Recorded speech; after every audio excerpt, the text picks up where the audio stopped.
कह रहे हैं अंजन ब्रह्मा शंकर इंद्र अंजन गोपी संग गोविंद। तुम अंजन को इतना श्रेष्ठ बना देते हो, अंजन कैसे टूटेगा? अंजन कैसे टूटेगा? अंजन बस विस्तार लेता जाता है पूरे जीवन में, टूटता नहीं है। क्या कहना चाह रहे हैं? जो बात वो कहना चाह रहे हो कमजोर दिल लोगों के लिए नहीं है। वो कह रहे हैं तुमने जिनको भी उच्च श्रेष्ठ दैवीय पूजनीय आराध्य बना दिया है, वो सब बस तुम्हारे अंजन की ही प्रतिकृति हैं। अंजन ब्रह्मा शंकर इंद्र अंजन गोपी संग गोविंद, अंजन ही है ये सब। तुम अपने ही अंजन को न जाने कितनी छवियां दे डालते हो और इसीलिए तुम्हारा अंजन टूटता नहीं। जिस चीज को तुमने एक बहुत सुंदर मधुर छवि दे दी और तुम खुद ही उस छवि से मोह में बंध गए, उस छवि को तुम स्वयं ही तोड़ोगे क्या कभी? तो बस हो गया। अंजन बस विस्तार लेता जाता है। जो निरंजन है, जो न्यारा है, उससे हम अछूते रहे रहे मर जाते हैं, जीवन समाप्त हो जाता है। समझ में आ रही बात? अ उ और म ये तो रहता है, मौन तुरीय आत्मा सत्य आकाश, इसमें हमारा कभी प्रवेश नहीं हो पाता। अंजन ही विस्तार लेता जाता है। जैसा पैदा हुए थे वैसे ही मर जाते हैं, बस आकार बढ़ जाता है।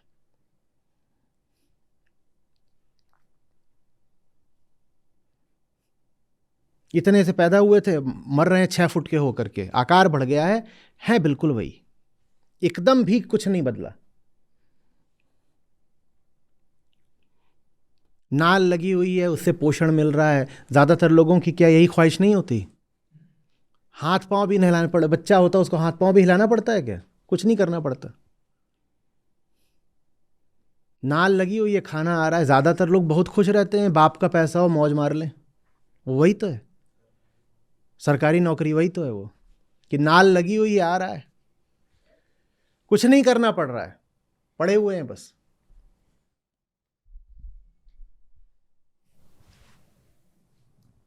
अब समझ में आ रहा है कि हमें ये चीजें इतनी क्यों पसंद हैं? मुफ्तखोरी, क्योंकि वो हमने गर्भ में करी हुई है। उसके लिए कुछ नहीं करना होता, बस अपना सर नीचे करना होता है। टांग ऊपर है, सर नीचे है, इतना कर लो, जगत में मुफ्त का मिलता है खाने को। सर झुकाने को तैयार हो जाओ। वो गर्भ में जो होता है उसका सर किधर को होता है? आकाश की ओर होता है क्या? ना, नीचे की ओर। बस उसको सब मुफ्त में मिलता है। वो जब पैदा भी होता है बोलता है बड़े बढ़िया था अंजन, इसी अंजन का विस्तार दे दो भाई। जैसे गर्भ में मस्त अपना खाने को मिल रहा था, कुछ नहीं करना, कहां जाना है मां देखेगी, कैसे कमाना है मां देखेगी, हंसना सोना सब मां देखेगी। जब वो गर्भ में पड़ा हुआ है, उसे अपनी साफ सफाई भी करनी पड़ रही है क्या? मां देखेगी।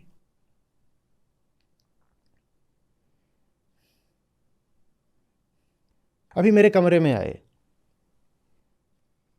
अच्छे उद्देश्य के लिए आए, 4 चीजें इधर उधर रख गए ना। टेबल देखो, याद करो कहां छोड़ के गए हो, कहां रखी थी टेबल, उसको कहां रख दिया छोटी वाली। क्योंकि गर्भ में जो शिशु होता है वो कोई सफाई नहीं करता। सोचो अगर उसके शरीर में चीज जा रही है, तो शौच वगैरह का कौन प्रबंध कर रहा है? मां। हम गर्भ से बाहर ही नहीं आए, मैं गंदगी फैला जाऊंगा, आगे का काम मां देखेगी। अब मां जरूरी थोड़ी है स्त्री हो, पुरुष भी मां हो सकता है।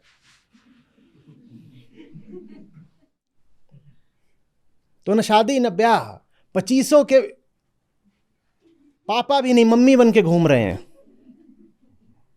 कोई दिन नहीं होता कि मेरे कमरे में घुसे और 10 चीजें इधर से उधर करके ना चले जाएं।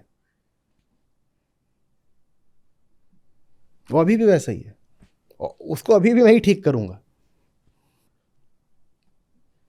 समझ में आ रही है बात? तुम उसकी सोचो, वो जो पेट में है, खाना भी नहीं खाना, ये भी नहीं कि उसका खाना किसी और ने दे दिया, दे भी नहीं दिया, खाना बिल्कुल एक यंत्रवत तरीके से उसमें पहुंच रहा है, मस्त पड़ा हुआ है, मुंह भी नहीं चलाना उसको। सांस लेता है, सांस भी नहीं लेनी है। यही मौज तो हमको चाहिए। इसलिए फिर हमसे न ज्ञान योग सधता न कर्म योग सधता। अंजन मांगे सब विस्तार। हमारी पूरी जिंदगी बस उसी अंजन, उसी कालिमा का विस्तार बन जाती है। समझ रहे हो बात को? और ये भी समझ रहे हो कि क्यों हमारी ये बड़ी भावना रहती है कि बाहर से कोई भगवान आएगा और हमारे लिए सब कुछ कर जाएगा। सारे सूत्र गर्भ में छुपे हुए हैं। क्योंकि जब आप पेट में होते हो या पैदा होने के भी 6 महीने साल भर बाद तक एक भगवान होता है आपके जीवन में। कौन? माँ। उसने सब कुछ कर दिया ना। तो वो फिर आग्रह, वो भावना, वो इच्छा जीवन भर बनी रहती है, कोई और आए सब कुछ कर जाए। टट्टी भी कर दी तो वो भी हम अपनी खुद ना साफ करें, कोई और आगे साफ कर जाए। तो फिर हम वही करते रहते हैं, हम जीवन भर गंदगी फैलाते हैं। और एक माँ है जो आके पीछे से साफ करती रहती है। हाँ, भाषा हम थोड़ी सी अपनी सौम्य कर लेते हैं, तो हम ये नहीं कहते कि टट्टी फैला दी, फिर हम कहते हैं रायता फैला दिया। कल से फैला हुआ है ना संस्था में। ये वही चल रहा है, वो भी गर्भ से ही बाहर नहीं आ पा रहे, वो छोटू ही है अभी। और फैला दो, खूब फैला दो। उसके बाद माँ आएगी और रायता खूब फैलाओ, जितना फैला सकते हो। छोटे बच्चे की किसी ने परिभाषा दी है, आप लोग कम्युनिटी पे लिखिएगा। Just the alimentary canal with no responsibility at either end. Alimentary canal किसको बोलते हैं? ये जो यहां से शुरू होता है और गुदा द्वार पे खत्म होता है, from the mouth till the anus. बोल रहे एक छोटा बच्चा कुछ भी नहीं होता, सिर्फ एलिमेंट्री कैनाल होता है, कोई चेतना नहीं होती उसके पास। यहां से लेके गुदा द्वार तक बस वो यही होता है, with no responsibility at either end. न तो वो अपने खाने की रिस्पॉन्सिबिलिटी रखता, ना हगने की रिस्पॉन्सिबिलिटी उसकी किसी चीज की नहीं है। और ज्यादातर लोगों के लिए यही एक ड्रीम लाइफ है कि नहीं? बोलो। अंजन मांगे सब विस्तार, अंजन मांगे सब विस्तार। कोई ही कोई होता है जो मां के गर्भ से सचमुच बाहर आ पाता है। उसी को फिर कहते हैं मुक्त पुरुष। मुक्ति वास्तव में गर्भ से ही मुक्ति है,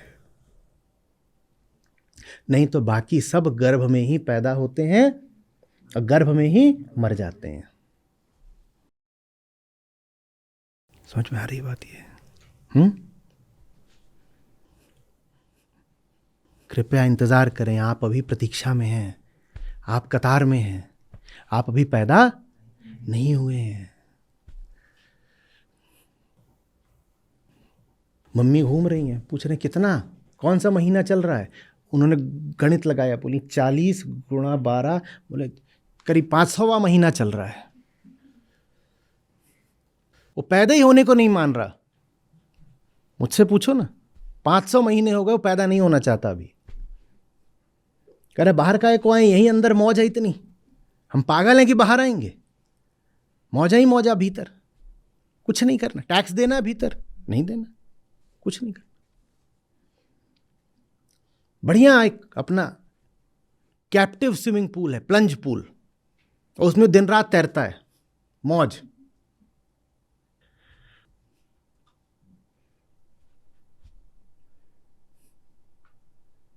हरी बात समझ। अंजन मांगे सब विस्तार। कौन नहीं खुश हो जाता उसको मुफ्त के पैसे मिल जाएं तो? जो मुफ्त का पैसा पाके खुश होने की जगह उदासीन हो जाए, उसको मुक्त पुरुष बोलते हैं।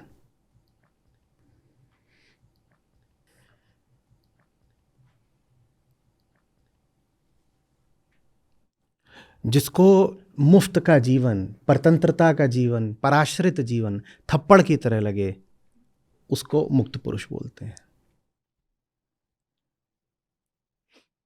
क्या हुआ, तबीयत क्यों खराब है? ज्यादा खा लिए। क्यों? कल पार्टी में गए थे तो मुफ्त का था। ये अभी पैदा नहीं हुए, ये अभी पैदा नहीं हुए। और ये कहानी क्या सिर्फ झुन्नूलाल की है?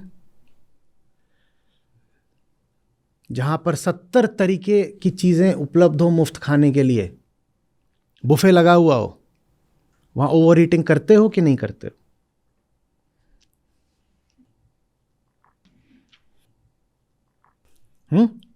ये भी है, ये भी है, ये भी है। अच्छा, जितना खा लिया क्योंकि मुफ्त का था, मुफ्त का ना होता तो क्या उतना ही खाते?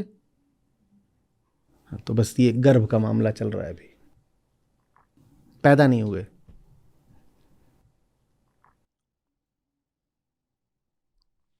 रिश्वतखोरी क्या है? रिश्वतखोरी क्या है? यही है। वो कोई व्यवस्थात्मक समस्या नहीं है, वो कोई सामाजिक समस्या भी नहीं है, वो वास्तव में मनोवैज्ञानिक समस्या भी नहीं है, वो एक आध्यात्मिक समस्या है।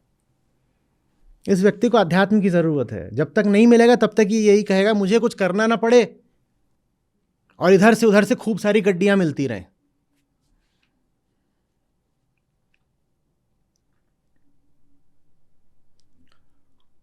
मुनाफाखोरी, चोर बाजारी, ये सब क्या है?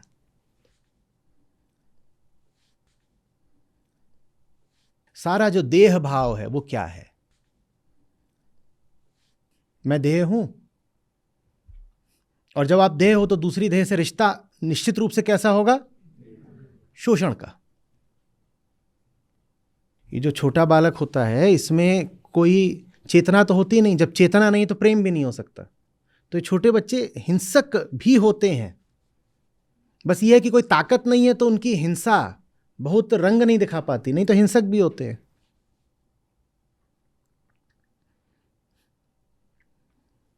माँ दिन भर मेहनत करके सोई हो, मान लो माँ काम करती है, कुछ करती है, ये सोचेगा क्या कि माँ ने दिन भर मेहनत करी है? वो रात में 2 बजे उसको जगा देगा, मुझे दूध चाहिए। फिर 3 बजे जगा देगा कि मैंने नैपी गीली कर दी है। फिर 4 बजे जगा देगा कि अब दूध पिया था तो अब पॉटी कर दी है। ये हिंसा नहीं है। मेरा स्वार्थ है ना, मुझे दूध चाहिए तो तुम जगो। ये तो अच्छी सी बात है कि उसके पास मसूड़े होते हैं पर दांत नहीं होता, नहीं तो मां के शरीर को क्षति भी पहुंचाएगा। ये विकासवाद ने, प्रकृति ने व्यवस्था अच्छी करी है कि उसको मसूड़े दिए जाते हैं, दांत नहीं दिया जाता। नहीं तो सोचो, दूध की वो जितनी ललक में रहता है, मां के शरीर से तो खून निकाल देगा वो। ये हिंसा है। वही हिंसा आगे चल करके पूरा जीवन बन जाती है।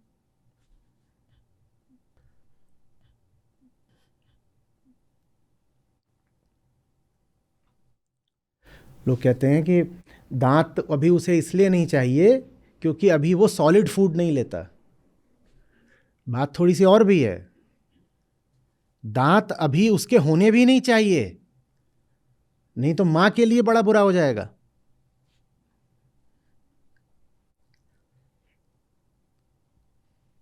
हिंसा। अंजन मांगे सब विस्तार।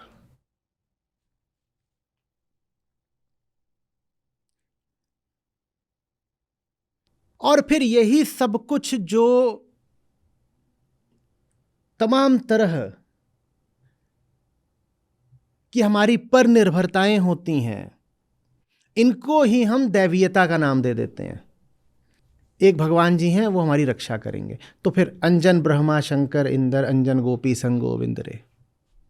एक भगवान जी हमारी रक्षा करेंगे, आशय बस ये है कि मुझे खुद कुछ नहीं करना पड़ेगा। तो मुझे अपना स्वरूप न जानना पड़े, इसके लिए मैं बोल दूंगा मैं तो वो हूं जिसे ब्रह्मा ने रचा था, बस।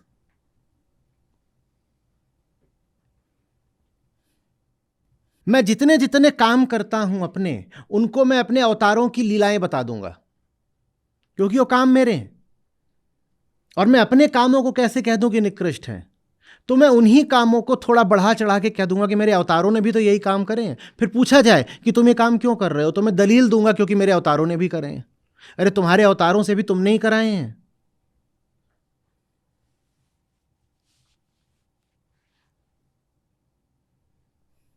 पूछो मांस क्यों खाते हो, बोले हमारे पुराने महापुरुष भी खाते थे इसलिए खाएंगे।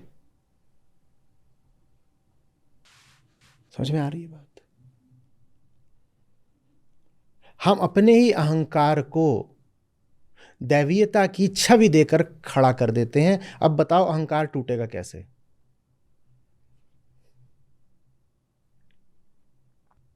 तो कबीर साहब एक तरफ राम को रख रहे हैं और एक तरफ ब्रह्मा इंद्र ये सब रख के कह रहे हैं कि अंतर समझो।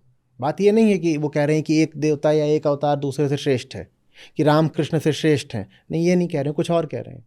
वो कह रहे हैं कि जो देवत्व निरंजन का प्रतिनिधि हो वो तो प्यारा है और न्यारा है, लेकिन जो देवत्व तुम्हारे अंजन की ही प्रतिछवि हो उससे बचना, उससे बचना। इसीलिए उन्होंने राम भी कहा चार होते हैं। उन्होंने कहा उस राम के पास जाना जो निरंजन है।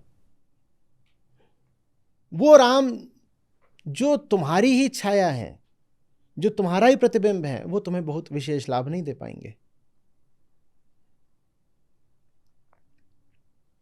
ये रोचक बात है ना। ऐसा नहीं है कि आप सब जिन नामों को आराध्य मानते हैं, संत उन सब नामों को खारिज करे दे रहे हैं। नहीं नहीं, सब नामों को कहाँ खारिज कर रहे हो, तो स्वयं कह रहे हैं राम निरंजन न्यारा रे। लेकिन कह रहे हैं ये तुमने जो तमाम तरह की कहानियां गढ़ ली हैं, ये कहानियां तुम्हारे अंजन का ही विस्तार है। निरंजन की कोई कथा नहीं हो सकती। सारी समस्या तब होती है जब धर्म में कथाएं घुस जाती हैं। जितनी तुमने किस्सेबाजी और कहानियां ये खड़ी करी हैं, इन्होंने ही तुम्हारे धर्म को चौपट कर दिया है। राम को निरंजन ही रहने दो, कृष्ण को भी निरंजन ही रहने दो। जैसे ही तुमने गोपी संग गोविंद बना दिया, वैसे ही मामला अंजन का हो गया। गोविंद को गोविंद रहने दो, गोपियां मत लेकर के आओ। मैं नहीं कह रहा हूं, नाराज मत हो जाइएगा, संत शिरोमणि कह रहे हैं। समझ में आ रही है बात? यूं ही यहां पर नहीं जोड़ दिया है गोपी, कोई वजह है। भारत के अधिकांश लोग कृष्ण को गीता से नहीं गोपी से जानते हैं। ये बहुत भारी समस्या हो गई है। उनसे बोलो जैसे ही कृष्ण, वो गोपी का नाम लेना शुरू कर देंगे। और अब तो और फैल रहा है गोपी गोपी।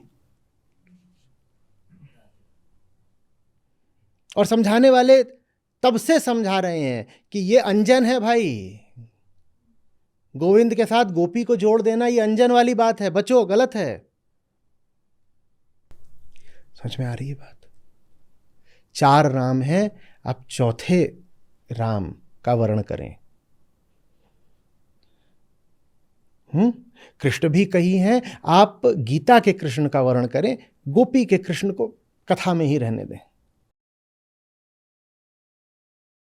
गर्भ का तिलिस्म टूटे, अंजन की जंजीरें टूटें, उसके लिए बहुत जरूरी है कि अंजन को आपने जो सुंदर अलंकृत दैवीय शोभनीय पूजनीय नाम दे दिए हैं, उन नामों से आपका मन थोड़ा हटे।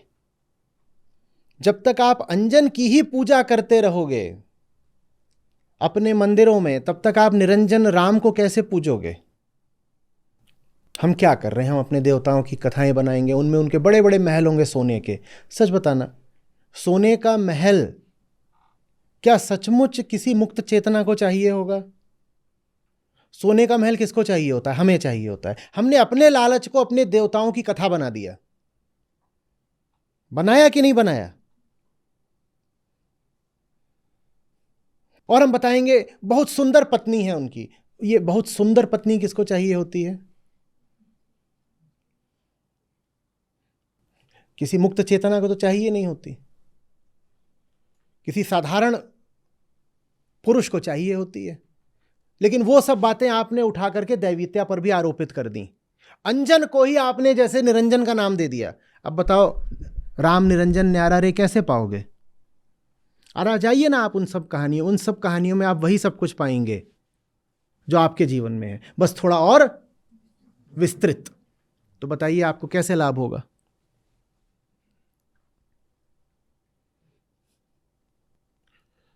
कोई दुश्मन हो जाए उससे बदला आप भी लेते हो, आपके कहानियों में भी बदले लिए जा रहे हैं।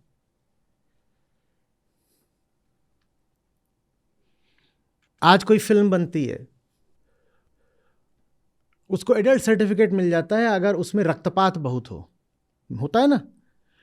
पर हमने अपनी दैवीयता की कहानियां भी कैसी बनाई हैं, और हमने माने बस हिंदुओं ने नहीं, ये पूरी दुनिया में हुआ है, सब धर्मों में हुआ है, कि जिसमें जो मॉन्स्टर है, असुर है या राक्षस है या बुरा आदमी है, शैतान का प्रतिनिधि है, उसको देखा है कैसे टुकड़े टुकड़े करके मारा जाता है। उसमें और एनिमल मूवी में अंतर क्या हुआ बताओ? और यहां पर जब रक्तपात होता है तो हम कहते हैं छी छी छी छी, सो बार्बरिक। बोलते हो कि नहीं? सच ग्राफिक ब्लडशेड, बोलते हो कि नहीं? पर हमारी तो सारी दैवीय कहानियों में ऐसी ही ब्लडशेड है। पहले एक हाथ काटा, उस हाथ से खून की नदियां बहीं, फिर ये काटा, फिर वो काटा, है कि नहीं है? तो हमने अपनी ही रक्त पिपासा को दैवीयता की कथा बना डाला। छोटा बच्चा वीडियो गेम खेल रहा हो जिसमें वायलेंस हो, तो हम कहेंगे अरे नहीं, इससे इसके दिमाग पे गलत असर पड़ेगा। पर अगर वो धार्मिक कहानियां पढ़ रहा है जिनमें बराबर का वायलेंस है, तब बोलो। बात बात पर किसी का सर कट रहा है, किसी की टांगें कट रही हैं, किसी की नाक कट रही है, किसी का जीभ कट रहा है, गला कट रहा है, ये सब है, और धार्मिक कहानियों में ये तब। तो इसलिए संत शिरोमणि हमें समझा रहे हैं कि हमारा अंजन ही विस्तार ले लेता है। अंजन ब्रह्मा शंकर इंद्र, अंजन गोपी संग गोविंद रे।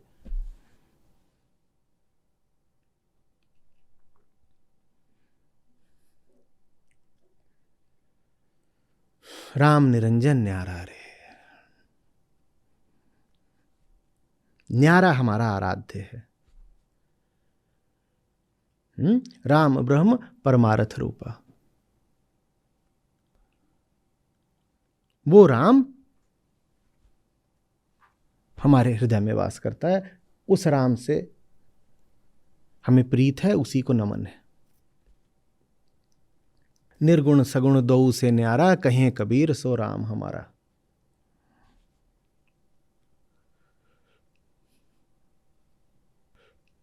बात समझ में आ रही है? धर्म ऊंची से ऊंची मुक्ति भी दे सकता है, लेकिन धर्म स्वयं बंधन का सबसे बड़ा कारण भी है। और ज्यादातर लोगों के लिए धर्म मुक्ति प्रद नहीं होता, ज्यादातर लोगों के लिए धर्म बंधन का ही सबसे बड़ा कारण है। हम इतना अपमान करते हैं दैवीयता का, हम ऐसे कहेंगे और फिर इसने ऐसा कहा, उसने ऐसा कहा। जो हमारे अवतारी पुरुष होते हैं, महापुरुष होते हैं, जो दैवीयता के हमारे उच्चतम प्रतिमान होते हैं, हम उनके मुंह से बातें कहलवाते हैं जैसे वो शरीरी हों। तो एक और निर्वाण षटकम के शिव हैं या ऋभु गीता के शिव हैं, और दूसरी ओर इतनी जो कहानियां चल रही हैं जिसमें से आधी तो किसी पुराण में भी ना पाई जाएं। आप निर्वाण षटकम पढ़ें, वहां जब आचार्य शंकर कहते हैं शिवो हम, तो क्या कह रहे हैं? मैं वो हूं जो न पंचभूत न पंच धातु से संबंध रखता है, जिसकी कोई जाति नहीं है, जिसका कोई आश्रम नहीं है, जिसका कोई वर्ण नहीं है। जब मैं ये सब कुछ भी नहीं हूं, जो सांसारिक सब प्रपंच होता है, जिस सब मेरा कोई लेना देना नहीं है, तब मैं कौन हूं? तब मैं शिव हूं, शिवो हम। और हमने अपने शंकर भगवान को क्या बना दिया? पूरा संसारी बना दिया। और वहां आचार्य शंकर कह रहे हैं जिनका संसार से जरा भी लेना देना नहीं, जिनके देह हो ही नहीं सकती, वो है शिव। और एक से एक कहानियां चल रही हैं और टीवी सीरियल्स आ रहे हैं, उसमें ऐसा लगता है जैसे कि बस नाम देवताओं का है और अवतारों का है, वरना कहानी घर घर की।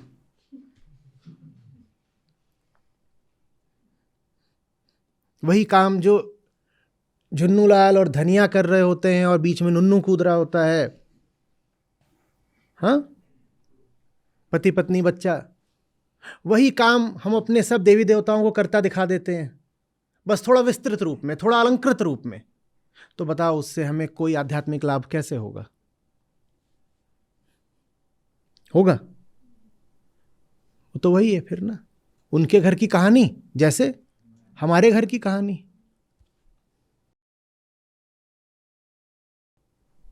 जो निरंजन है वही पूजनीय है। राम निरंजन न्यारा रे।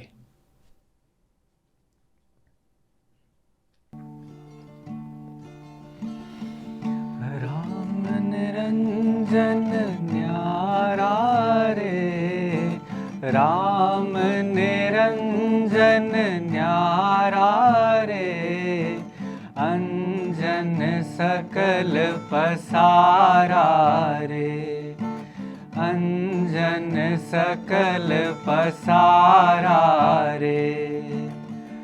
राम निरंजन न्यारा रे, राम निरंजन न्यारा रे, अंजन सकल पसारा रे, अंजन सकल पसारा रे। अंजन उत्पत्ति ओंकार, अंजन उत्पत्ति ओंकार, अंजन मांगे सब विस्तार, अंजन मांगे सब विस्तार। अंजन ब्रह्मा शंकर इंद्र, अंजन ब्रह्मा शंकर इंद्र, अंजन गोपी संग गोविंद, अंजन गोपी संग गोविंद। राम निरंजन न्यारा रे, राम निरंजन न्यारा रे, अंजन सकल पसारा रे, अंजन सकल पसारा रे। अंजन उत्पत्ति ओंकार, अंजन उत्पत्ति ओंकार, अंजन मांगे सब विस्तार, अंजन मांगे सब विस्तार। अंजन ब्रह्मा शंकर इंद्र, अंजन ब्रह्मा शंकर इंद्र, अंजन गोपी संग गोविंद, अंजन गोपी संग गोविंद। राम निरंजन न्यारा रे, राम निरंजन न्यारा रे, अंजन सकल पसारा रे, अंजन सकल पसारा रे। अंजन वाणी अंजन वेद, अंजन वाणी अंजन वेद, अंजन किया नाना भेद, अंजन किया नाना भेद। अंजन विद्या पाठ पुराण, अंजन विद्या पाठ पुराण, अंजन वो घट घट ही ज्ञान, अंजन वो घट घट ही ज्ञान। राम निरंजन न्यारा रे, राम निरंजन न्यारा रे, अंजन सकल पसारा रे, अंजन सकल पसारा रे। अंजन पाती अंजन देव, अंजन पाती अंजन देव, अंजन ही करे अंजन सेव, अंजन ही करे अंजन सेव। अंजन नाचे अंजन गावे, अंजन नाचे अंजन गावे, अंजन भेष अनंत दिखावे, अंजन भेष अनंत दिखावे।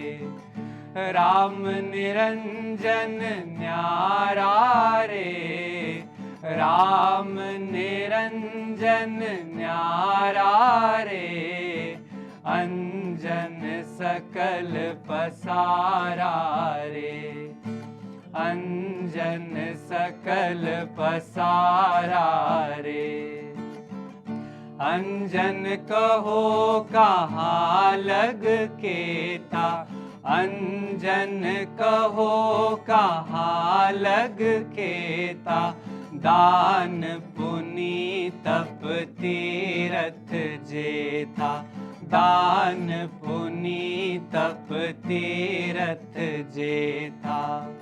कहे कबीर कोई बिरला जागे, कहे कबीर कोई बिरला जागे, अंजन छाड़े निरंजन लागे, अंजन छाड़े निरंजन लागे।